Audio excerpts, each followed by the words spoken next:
Al-Quran dan hadis dan ijma' ulama mengkafirkan Yahudi dan Nasrani. Kalau kemudian ada seorang muslim mengatakan, bagi saya Yahudi tidak kafir, atau mengatakan, bagi saya Nasrani kalau berbuat baik nggak boleh dianggap kafir, dia mungkin saja masuk surga, maka orang yang mengatakan seperti itu, dia menjadi kafir berdasarkan ijma' ulama. Karena orang yang tidak mengkafirkan orang kafir seperti Yahudi dan Nasrani, berarti dia mengingkari Al-Quran, mendustakan hadis-hadis Nabi Muhammad SAW, dan mendustakan ijma' ulama. Al-Quran dengan tegas mengatakan, innalladzina kafaru min ahlil kitabi wal musyrikina fi nari jahannam khalidina fiha ulaika hum syarrul bariyah. Sesungguhnya orang-orang kafir dari kalangan ahlul kitab, Yahudi dan Nasrani, dan al-musyrikin, semua orang yang menuhankan atau menyembah kepada selain Allah, meskipun dia masih menyembah Allah, maka Allah mengatakan mereka adalah orang-orang kafir. Allah tegaskan lagi, tempat mereka di neraka jahanam, mereka kekal di dalamnya. Ini menunjukkan mereka betul-betul kafir. Karena orang muslim, seburuk-buruknya dia, nggak akan kekal di neraka,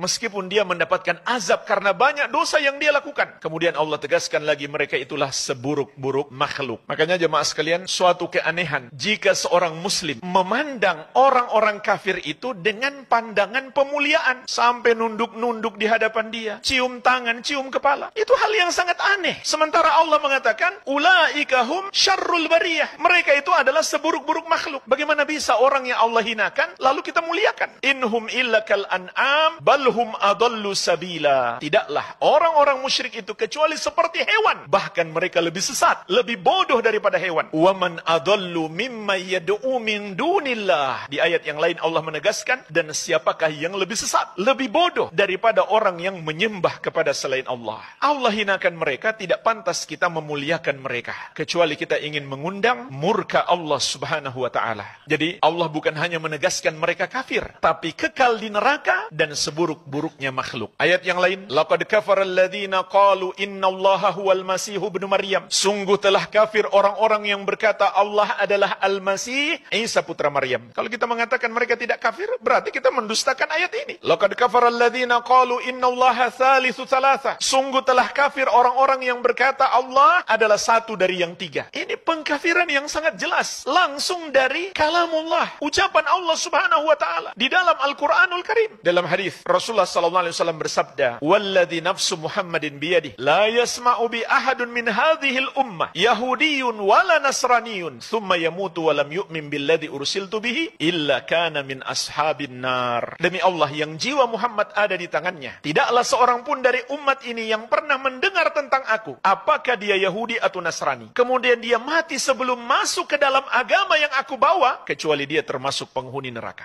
Kalau kita mengatakan mereka mungkin saja selamat karena dalam agama mereka masih ada kebaikan, berarti kita mendustakan hadis ini, mendustakan satu hadis Nabi SAW yang kita tahu hadis itu sahih, juga termasuk pembatal keislaman yang disepakati para ulama. Kemudian nukilan ijma', di antaranya dinukil oleh Imam Ibnu Hazm dalam kitab beliau Al-Fisal. Beliau mengatakan, wahumul yahud wan nasara wahum kuffarun bila khilafin min ahadin minal ummah. Mereka Yahudi dan Nasrani, para ulama tidak berbeda pendapat bahwa mereka adalah orang-orang kafir. Wa man ankara kufrahum fala khilafa min ahadin minal ummah fi kufrihi wa khurujihi anil Islam. Dan barang siapa mengingkari kekafiran mereka, tidak meyakini mereka kafir, maka juga tidak ada perbedaan pendapat ulama, dia pun menjadi kafir dan keluar dari Islam. Jadi di sini beliau menukil dua ijma' ulama, dua kesepakatan ulama. Pertama, Yahudi dan Nasrani itu kafir. Yang kedua, orang yang tidak mengkafirkan mereka juga menjadi kafir. Sepakat seluruh ulama,